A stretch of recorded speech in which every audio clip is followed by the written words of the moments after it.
Japan, China, North and South Korea. After genocides, is peace possible? My dear readers and friends, ladies and gentlemen, for those who don't know me yet, I'm Bayemy Biyick, theoretical researcher and author of the Paekché's Principle, a historical, rational and operative law that coherently restructures the history of Asia and offers effective and lasting solutions to the Korean Peninsula issues and tensions and multiple puzzles of the national histories of Japan, North Korea, South Korea and China. Now, I will be simple, clear and straightforward. Since 2014 and the conclusions of my basic research program on the antiquity of Northeast Asia, we precisely know the origin of the ongoing political, economic and military tensions between North and South Korea, Japan and China. It is the genocide of tens of millions of the black ancestors of the Japanese who once lived in Kudara, an African culture-centered kingdom then located at the current site of South Korea.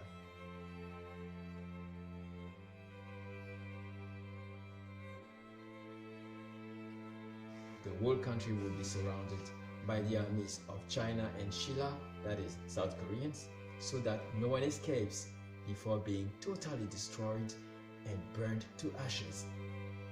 All inhabitants were exterminated as well as animals.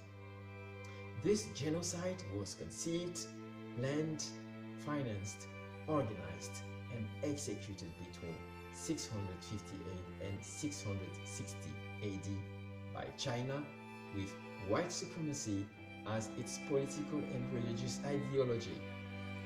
Ladies and gentlemen, my dear readers and friends, here is the source, the origin of all tragedies which will occur for 14 centuries until today between Japan and its neighboring countries.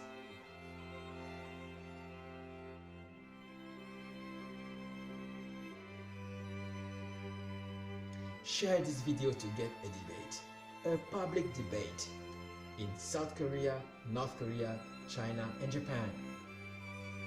Those who know these historical facts will speak more freely and politicians will be more daring in the actions and solutions proposed.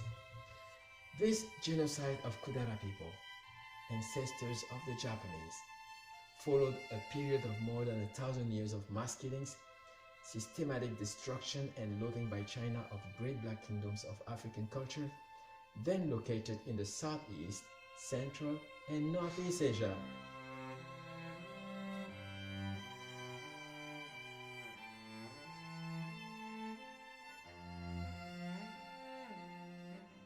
The survivors, mainly scholars whom China needed for the understanding and translation of loathed scientific texts of the original Buddhism, would be enslaved. China would seize those countries' long and rich history, their cultural, scientific and industrial heritage.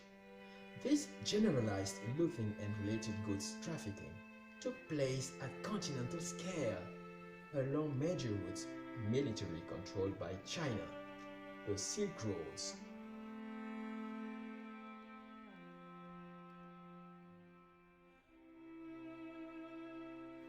Those Silk Roads were rather the roads of blood and death, as much blood flowed everywhere, and at every corner death lurked. Thus, the Japanese are the only nation that could survive after that very long period of genocides, and their archipelago is only the remaining maritime part of what used to be the Great Kudara Kingdom.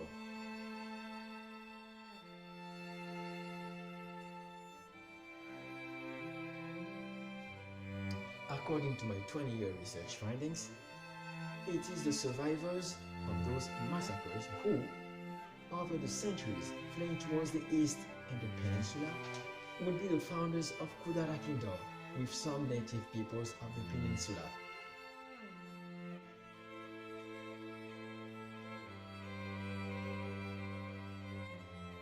The kingdom will later be extended beyond the sea to the west part of the land that is known today as Japan.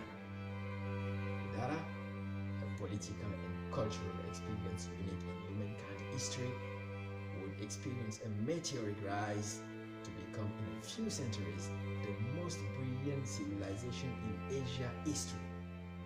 Kudara is Asia's historical middle kingdom, not China. Those are the events that will be erased from Asia history by China. My dear readers and friends, ladies and gentlemen, it is essential that we reclaim this real fact of history. Sharing this video with our families, our friends, and colleagues across Asia and the world will radically change the outlook and the way to understand and resolve the tensions in the Korean Peninsula. There are many more historical facts, such as the transfer of all scientific, cultural, official, and popular traditions from Kudara by China to Li Zhongye, the founder of the Korean Joseon dynasty at the end of the 14th century. His successors will engage in the forced Africanization of the Korean kingdom and Korean people, whose currently official traditions are those of Kudara and not Shilla, who are their true ancestors.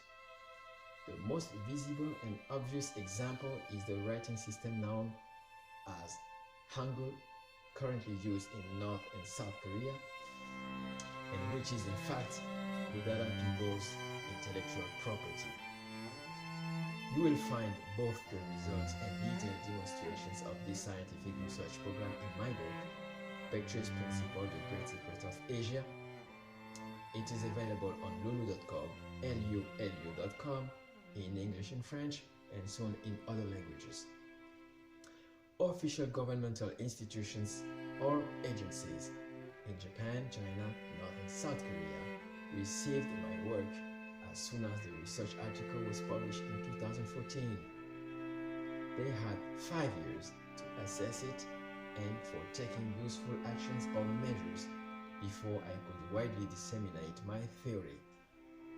Ladies and gentlemen, my dear readers and friends, in order to provoke a public debate in China, South Korea, North Korea, and Japan, I ask you to widely share this video so that the personalities and organizations who work to solve this problem will have more freedom and find more room for action for a viable and long-term solution. Thank you very much for your collective and personal commitment to serve this novel